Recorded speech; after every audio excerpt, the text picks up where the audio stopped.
हिंदी तो भाषा ही है सर, इसका एक शब्द इधर से उधर कर दो।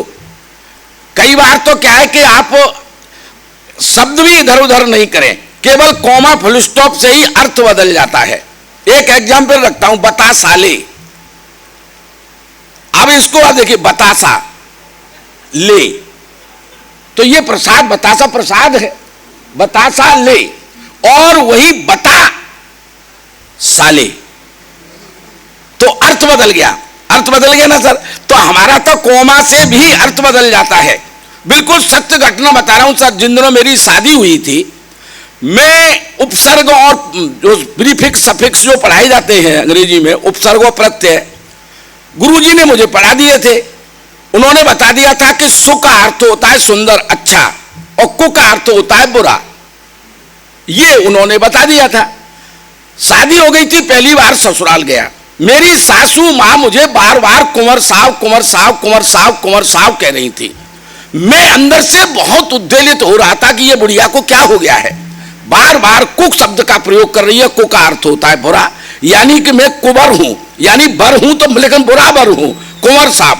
मैं मुझसे नहीं रहा गया। 10-5 बार जब उन्होंने कहा कुंवर साहब आइए, कुंवर साहब खाना खाइए, कुंवर साहब नाश्ता कीजिए, फिर बर्दाश्त नहीं हुआ। मैंने की माँ जी पहले भाषा संभालो, मुझे कुंवर साहब नहीं सुअर साहब पुकारो। ताली बजा दो सर आप जोरदार ताली जो है। तो हमारी सर हिंदी भाषा अद्भुत भाषा है, इसके लिए जो भी कहा जाए, लेकिन इसका ज्ञान बहुत आवश्यक है। मैं आपको बता रहा हूं, संसार की सर्वोत्तम अगर कोई भाषा है तो वो अपनी हिंदी भाषा है सर, जिसकी जो है वर्णमाला को आप अगर ध्यान देंगे तो अ फॉर अज्ञानी से शुरू होती है और ज्ञा फॉर ज्ञानी, अंतिम अक्षर, पहला अक्षर अ, अंतिम अक्षर इसका ज्ञ होता है। अ फॉर अज्ञानी से शुरू होती है और ज्ञ फॉर ज्ञानी की यात्रा हमको करा देती है। ये हमारी भाषा है सर।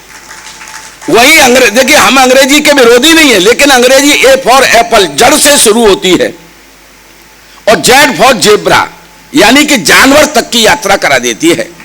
आज हमारे समाज में क्योंकि अंग्रेजी का प्रचलन बढ़ गया है, इसलिए हमारे अंदर जड़ता और जानवरियत हमारे अंदर आती चली जा रही है। मेरा ऐसा मानना है।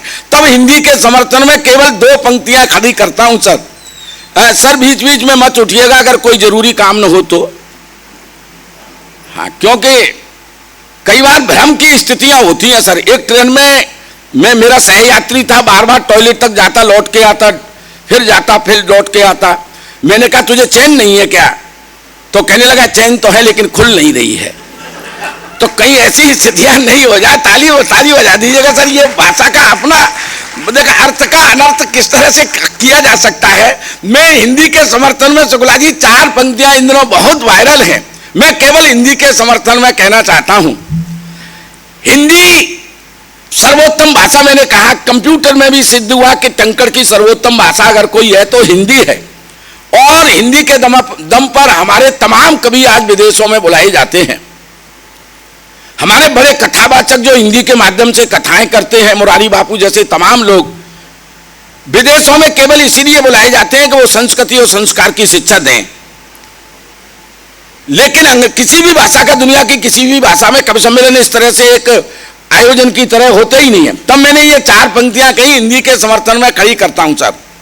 वो हिंदी के बल सारी दुनिया डोल लेता है, वो हिंदी के बल सारी दुनिया, डोलना मतलब घूमना, वो हिंदी के बल सारी दुनिया डोल लेता है। अगली पंक्तियों में ताली रोक करके दिखाना आप। वो हिंदी के बल सारी दुनिया डोल लेता है, अंग्रेजी तो पौआ पीकर भी बोल लेता है। वो हिंदी के बल सारी दुनिया डोल लेता है, अंग्रेजी तो पौआ पीकर भी बोल लेता है। न जाने क्यों इतनी मिठास है अपनी भाषा में, क्या बोलने से पहले मिश्री घोल लेता है, क्या बोलने से पहले मिश्री घोल लेता है। मिश्री जैसी मिठास है। आप इसका प्रयोग कीजिएगा, अधिकतम प्रयोग कीजिएगा। इसलिए प्रयोग कीजिएगा क्योंकि अगर देश की संस्कृति और संस्कारों की रक्षा करनी है, वृद्धाश्रम जो निरंतर बनते चले जा रहे हैं इनको रोकना है, तो आपको अपनी संस्कृति और संस्कारों को संरक्षित करना पड़ेगा। जिस तरह से आपको तमाम वृक्षों की प्रजातियां संरक्षित करनी पड़ रही हैं, इसी तरह से संस्कृति और संस्कारों को अगर संरक्षित करना है तो हिंदी को हमको अधिक से अधिक प्रयोग में लाना पड़ेगा। इस विश्वास के साथ हम इस कवि सम्मेलन को प्रारंभ करना चाहते हैं।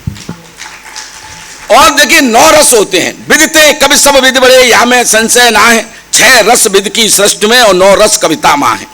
आपने इन कवियों को ऊपर क्यों बिठाया? हमारे महाकवि नीरज जी ने कहा कि आत्मा के सौंदर्य का शब्द रूप है काव्य, आत्मा के सौंदर्य का शब्द रूप है काव्य, मानव होना भाग्य है और कवि होना सौभाग्य। तो ये सौभाग्यशाली लोग हैं, आज आपके सभागार में हैं। इनसे अधिक कविताएं सुनकर के आप उनसे जो कुछ सीख सकते हैं सीखिएगा। आज का कवि सम्मेलन, क्योंकि हमारे इस मंच पर वीर रस के कवि भी हैं, श्रृंगार रस के कवि भी हैं, हास्य के कवि भी हैं, व्यंग के कवि भी हैं। इन कवियों की तरफ से 4 पंक्तियां कुछ इस तरह कहता हूं और एक कवि को आपके अदालत में लेकर के आता हूं।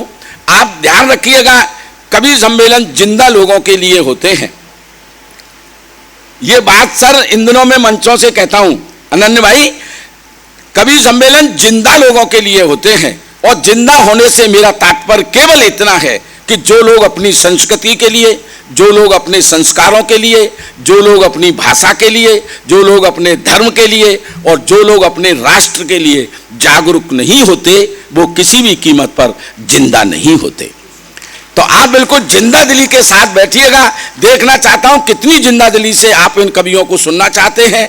मैं 4 पंक्तियां इन कवियों की तरफ से अंतिम ये कहता हूं, फिर अगले कवि को मैं आपके अदालत में लाता हूं कि हाथ से सुनोगे यदि मित्रों, खिलखिला उठोगे हंस लोगे।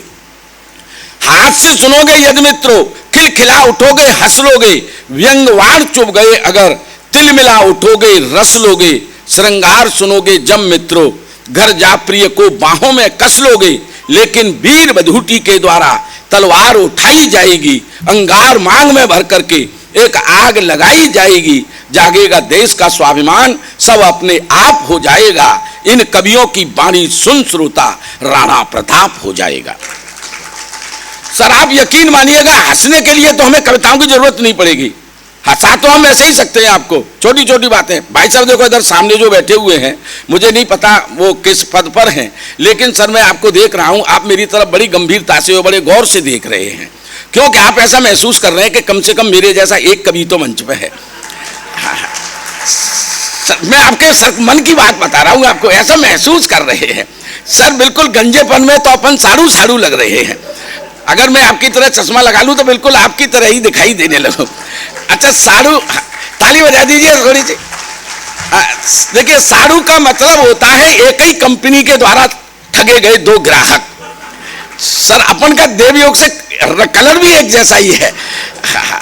सर बिल्कुल बिल्कुल साड़ू साड़ू लग रहे हैं बिल्कुल सर। अच्छा एक बहुत रहस्य की बात आदरणीय शुक्ला जी, बड़े रहस्य की बात बताऊं मैं आपको। आदमी के जीवन में केवल 2 ही महिलाओं को सर पे हाथ फिराने का अधिकार प्राप्त होता है। 2 ही लोगों को, 2 ही महिलाओं को, या तो मां हाथ फिरा सकती है या पत्नी हाथ फिरा सकती है।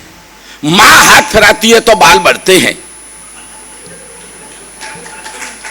ताली बजाओ नहीं, हाथ ऐसे ही रह जाएगा। हाँ, मां हाथ फिराती है तो बाल बढ़ते हैं, पत्नी हाथ फिराती है तो मामला ऐसा हो जाता है। लेकिन सर को देखकर ऐसा लग रहा जैसे पूरे मोहल्ले ने फिरा दिया होगा। तो सर देखिए आनंद तो बिखरा पड़ा है, बिल्कुल देखिए आनंद तो हर जगह है। मैं काफी देर से देख रहा हूं ये तमाम बहनें ये सामने बैठी हैं, वो बहन ताली नहीं बजा रही, न तो हंस रही हैं न ताली बजा रही हैं। ये चश्मा वाली बहन जी को मैं देख रहा हूं। ऐसे ही मैं परसों सर बिल्कुल सत्य घटना बता रहा हूं, दिल्ली में था एक कवि सम्मेलन में, एक महिला ऐसे ही बैठी थी मुंह फुला के। घर से लड़के आई होगी निश्चित रूप से, कुछ दिमाग में चल रहा होगा, मुंह फुला के बैठी हूं, मुंह कुप्पा होगी बिल्कुल, ना हंसे न ताली बजा हो करके बोली तू कविताएं पढ़, तेरी शकल है ना मेरी बहू से मिल रही है। तो मैं बता रहा हूं आपको, कई बार इस तरह की घटनाएं हो जाती हैं। तो आप